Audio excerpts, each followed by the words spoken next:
नमस्कार प्यारे बच्चों। आज के वीडियो ऑनलाइन क्लास में क्लास 10 सब्जेक्ट हिंदी विषय कोड 002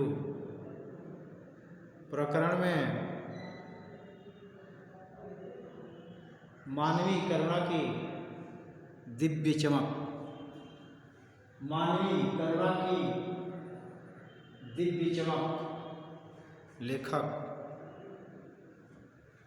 सर्वेश्वर दयाल सक्सेना। यह पाठ 13 से उद्धृत है,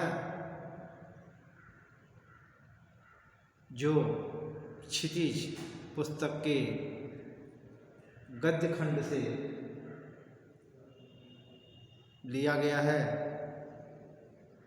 शीर्षक पाठ का मानवीय करुणा की दिव्य चमक। इसके लेखक हैं सर्वेश्वर दयाल सक्सेना। जीवन परिचय। प्यारे बच्चों, सीबीएसई बोर्ड में जीवन परिचय से संबंधित कोई प्रश्न नहीं पूछता है, न कोई पूछता है, न कोई इसकी प्रश्न दिए जाते हैं। मैं तो यह पाठ सर्वेश्वर दयाल सक्सेना ने लिखे हैं, क्योंकि ये उन्हीं की रचना है जो मानवीय करुणा की दिव्य चमक के अंतर्गत है। क्योंकि यह बताने के पहले यह मेरा दायित्व बनता है कि लेखक का परिचय थोड़ा सा दे दें। सर्वेश्वर दयाल सक्सेना हिंदी की नई कविता के प्रसिद्ध साहित्यकार सर्वेश्वर दयाल सक्सेना का जन्म 1927 ईस्वी के उत्तर प्रदेश के बस्ती जिले में हुआ। इलाहाबाद से विश्वविद्यालय से उन्होंने उच्च शिक्षा प्राप्त की। इसके पश्चात कुछ समय तक ये अध्यापन कार्य करते रहे। फिर उसके बाद ये आकाशवाणी में सहायक प्रोड्यूसर के रूप में काम किए और आज भी कार्यरत हैं। इन्होंने दिनमान में उप संपादक व पराग में संपादक के रूप में कार्य किया। यह दिनमान प्रेस है, संपादक पराग भी प्रेस है। प्रेस में एक संस्था का नाम है दिनमान और पराग नामक दोनों पत्रिका में एक में उप संपादक यानी दिनमान में उप संपादक का कार्य किए और पराग में संपादक का कार्य किए। सर्वेश्वर दयाल सक्सेना कवि, कहानीकार, उपन्यासकार, निबंधकार, नाटककार के रूप में विख्यात हैं। इनकी प्रमुख रचनाएं पागल, कुत्तों का मसीहा, सोया हुआ जल उपन्यास विधा पे आधारित है। काठ की घंटियां, खूंटियों पर टंगे लोग, जंगल का दर्द, कुआनो नदी, ये कविता संग्रह में उद्धृत है। बकरी नाटक, बकरी जो शीर्षक है वह नाटक के रूप में है, नाटक विधा पर आधारित है। लाख की नाक, भाव, खौं, ये बाल साहित्य हैं। बच्चे इसको बड़े प्यार से पढ़ते हैं, खुश रहते हैं। लड़ाई नामक शीर्षक कहानी विधा पर आधारित है, कहानी संग्रह में उद्धृत है।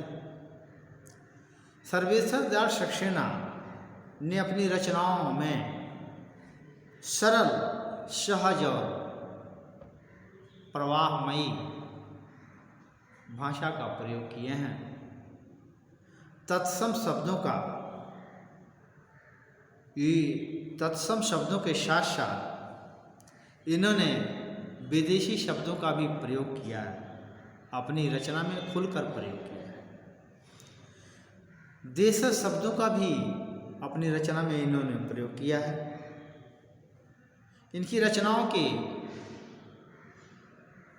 रचनाओं में मध्यवर्गीय जीवन के संघर्ष, कुंठा, महत्वाकांक्षाओं का चित्रण मिलता है। प्यारे बच्चों, या मानवीय करुणा की दिव्य चमक या पाठ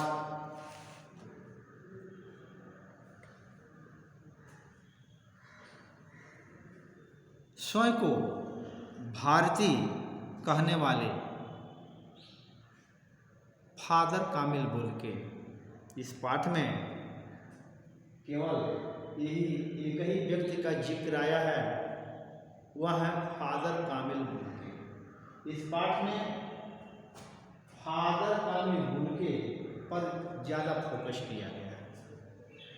फादर कामिल बुल्के की जीवन की विशेषताओं का वर्णन किया है, जो स्पष्ट सन्यासी होते हुए भी पारंपरिक अर्थों में सन्यासी नहीं थे। वे जिससे एक बार रिश्ता बना लेते थे उसे जिंदगी भर नहीं तोड़ते थे।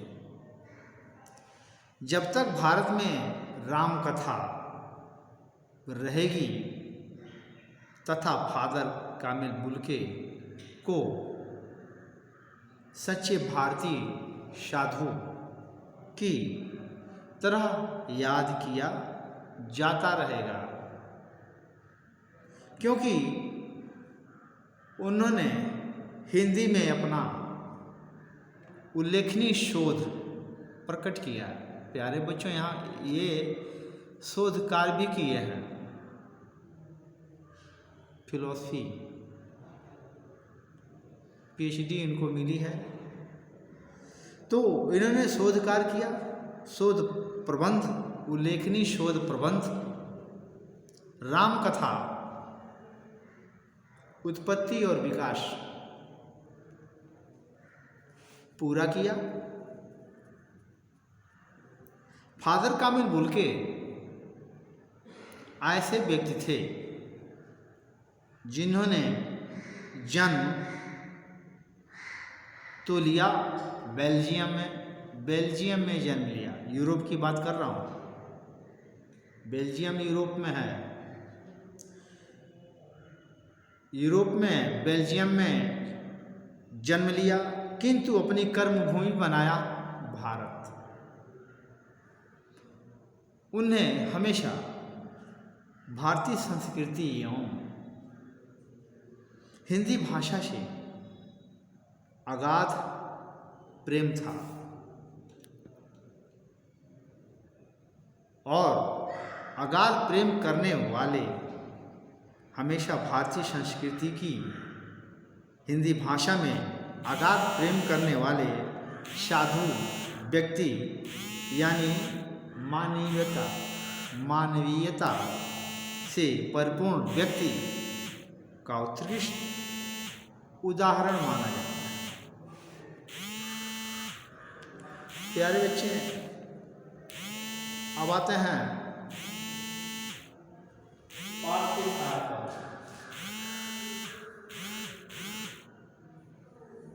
पाठ का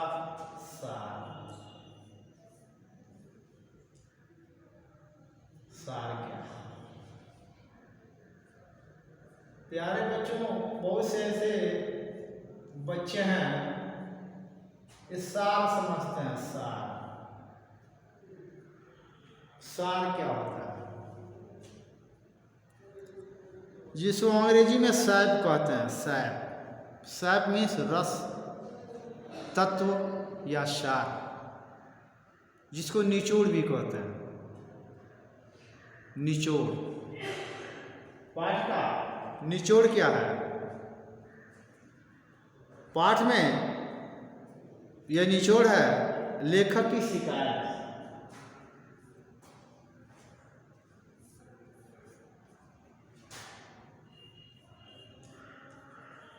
लेखक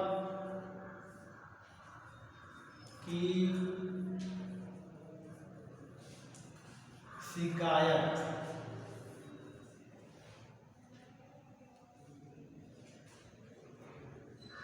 लेखक की शिकायत। लेखक यानी सर्वेश्वर दयाल सक्सेना इस पाठ के लेखक हैं। और वो शिकायत क्या करते हैं? शिकायत में अपनी बात ये कहते हैं, लेखक को ईश्वर से शिकायत है और किसी से नहीं। शिकायत ईश्वर से करते हैं। क्या करते हैं? कि जिस फादर को रंगों में सभी व्यक्तियों के लिए मिठास भरे अमृत के अतिरिक्त और कुछ नहीं था, उसके लिए ईश्वर ने जहरबाद एक बीमारी है। प्यारे बच्चों, जहरबाद एक बीमारी है जिसको गैंग्रीन कहते हैं। केवल जहरबाद मांसल स्थान पे होता है, शरीर के मांसल स्थान पे होता है, और वो जहरबाद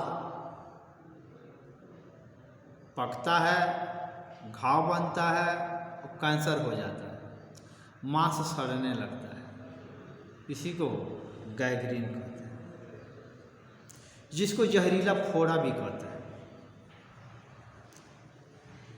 इसीलिए फादर कामिल बुल्के को जहरबाद नामक बीमारी हो गई थी। वो जहरीला फोड़ा उसको नाम देते हैं। परमात्मा ने ऐसा विधान क्यों किया कि फादर कामिल बुल्के को जहरीला फोड़ा दिया? फादर ने अपनी जीवन प्रभु की आस्था और उपासना में बिताई, लेकिन अंतिम समय में उन्हें अत्यधिक शारीरिक यातना सहनी पड़ी। लेखक को पादरी के सफेद चोंगे से ढकी आकृति, गोरा रंग, सफेद झाई मारती हुई भूरी दाढ़ी, नीली आंखें तथा गले लगाने को फादर बहुत याद आते हैं। ऐसे व्यक्ति को परमात्मा अगर ऐसी बीमारी देता है तो लोग परमात्मा को दोषी ठहराते हैं। परमात्मा से शिकायत करते हैं, प्रभु हे परमात्मा, तुम्हें ऐसा नहीं करना चाहिए था। तत्पश्चात दूसरे स्टेप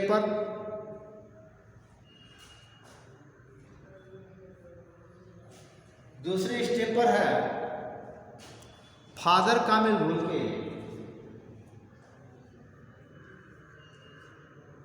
फादर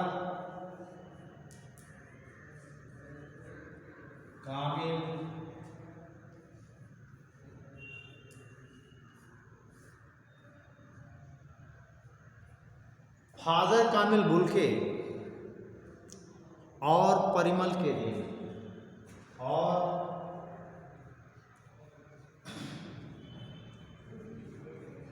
परिमल के दिन, फादर कामिल बोल के और परिमल के दिन। परिमल एक संस्था का नाम है प्यारे बच्चों, और फादर कामिल बोल के और परिमल के दिन। परिमल एक ऐसी संस्था है, हिंदी संस्था है।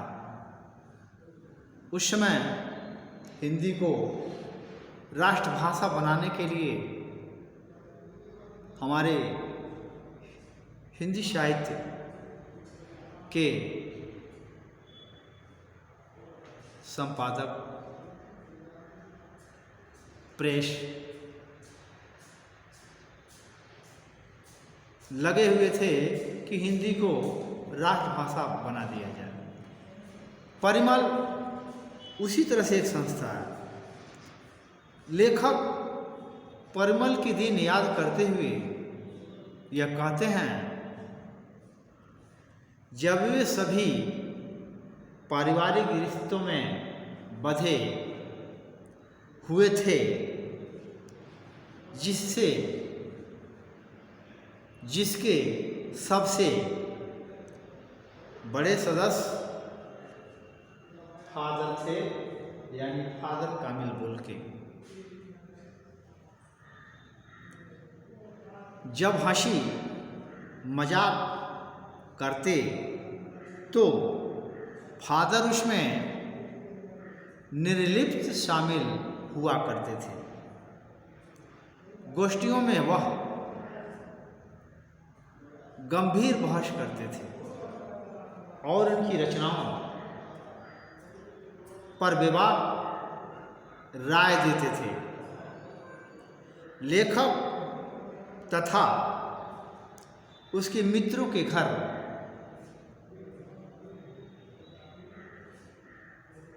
वह हर समारोह में, उत्सव में अथवा संस्कार में वह बड़े भाई की तरह या पुरोहित की तरह खड़े होकर उन्हें आशीषों से भर देते थे। लेखक को अपने बच्चे का वह संस्कार याद आता है जब फादर ने उसके मुख में पहली बार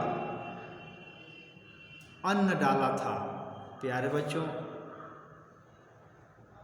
अन्न खिलाने के लिए, बच्चों को पहली बार अन्न खिलाने के लिए संस्कार है, वह है अन्नप्राशन संस्कार।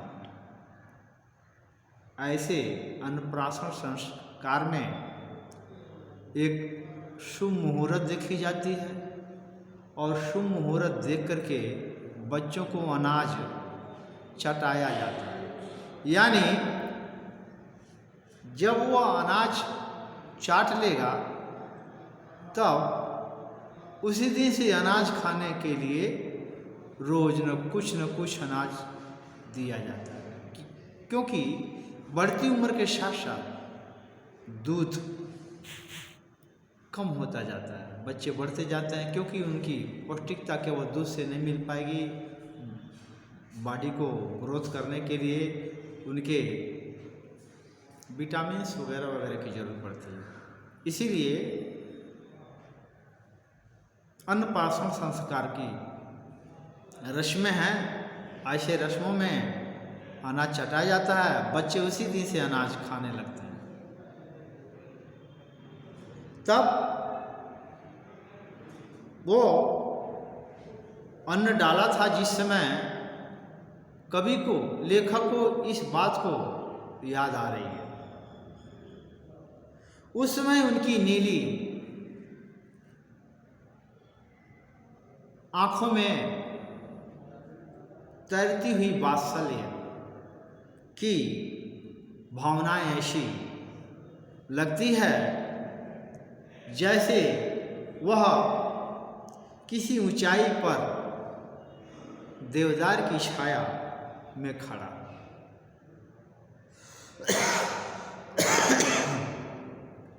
प्यारे बच्चों, आज का वीडियो ऑनलाइन क्लास यहीं पर, और अगले वीडियो ऑनलाइन क्लास में इसी पाठ का शेष अंश लेकर आएंगे। तब तक के लिए धन्यवाद।